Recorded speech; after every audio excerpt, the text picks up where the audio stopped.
guys, I am so excited to be back with one of our sponsors for Alabaster Living, and that is ExpectCare here in Alabaster. Now, we're with Paige Landry. You are the sales director here at ExpectCare. Good morning. Good morning. Can you tell me, for anybody that's not aware, what is ExpectCare? Absolutely. Thank you so much for being here, Yeah. Nicole. So ExpectCare is a locally owned, faith-based hospice company.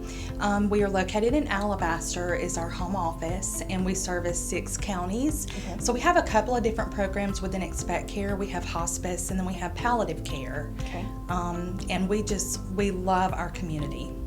You know, it's very evident every time I come in here, it's such a warm, welcoming atmosphere. Yeah. Everyone that I've come into contact with has been just above and beyond. So if this is something that you are needing, this is the place to come.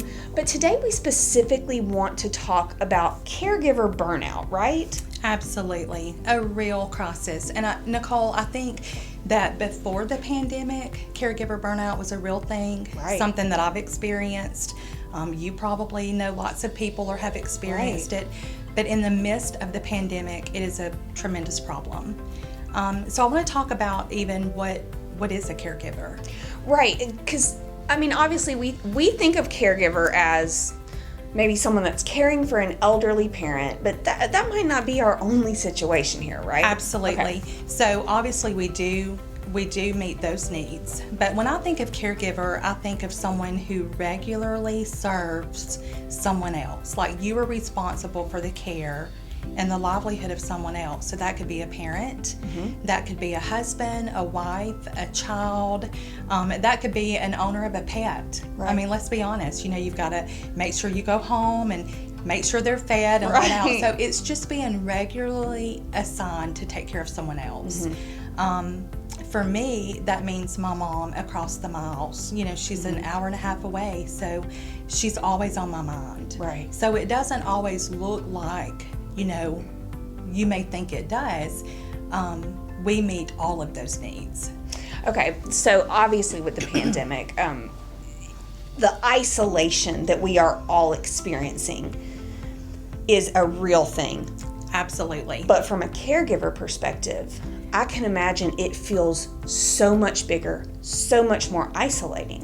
So much larger in the pandemic. And I think the reason for that is when you are a caregiver, your needs are put on hold. You may not realize that you're not doing self-help. Right. But usually your needs are last. Yeah. So in the middle of the pandemic, that means homeschooling, parents who have not been to regular doctor's appointments or, were unable to get transportation. Don't even start on transportation. I mean, Right. Everything is so much harder right now. And so the self-help that was already an issue has been virtually impossible for a lot of people now for almost 2 years. You can't even say post-pandemic because we're still in it. Yes. We're still in it. So I think that is something that we're just super passionate about and just something that we wanted to talk about today because the first step is just knowing that you may even be at risk of burnout. So can you talk to me about some ways that we can combat this and how ExpectCare specifically can help? Absolutely. So first and foremost, I think you have to look at your relationship to who you're caring for. So when you no longer feel like your role, whether that's their daughter, their son, their spouse, a sibling, a neighbor, or a friend, and you're more of the person that does the things, all the things. When you confuse the serving with your relationship, Right. I think you're at risk for caregiving burnout. Okay. And so that's because you're serving, you're so inundated with tasks that you aren't present as their loved one. Right. And so I think that's the first thing.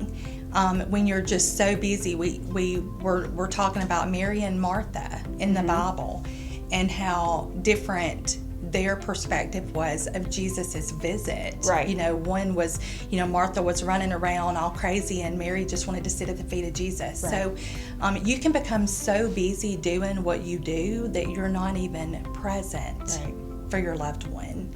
And so that is something that I just want to alert caregivers to. Is that you?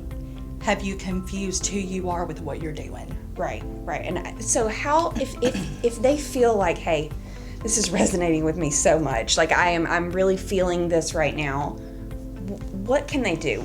Can they reach out to you guys? What can you offer to them? Absolutely. First of all, find a friend, find your tribe, find your community, realize that you're not alone. I think that's the most important thing, is just to encourage the caregiver that, all in Scripture, the Lord reminds us that He is with us, that you are not alone. Right. But in the flesh, on the earth, He doesn't intend for us to be alone. He says that He will send a helper for you. Mm-hmm. So if that's not someone in your home, that may be a friend. It may be someone from your congregation. It may be someone that you work with. It may be a service such as ours that sends in clinical help or emotional help or spiritual help. So with ExpectCare, what we do is we do tend to the clinical and spiritual needs of the family, of the caregiver and the patient. Yeah. The way that we do that, Nicole, is we send nurses regularly to care for the clinical needs of the patient.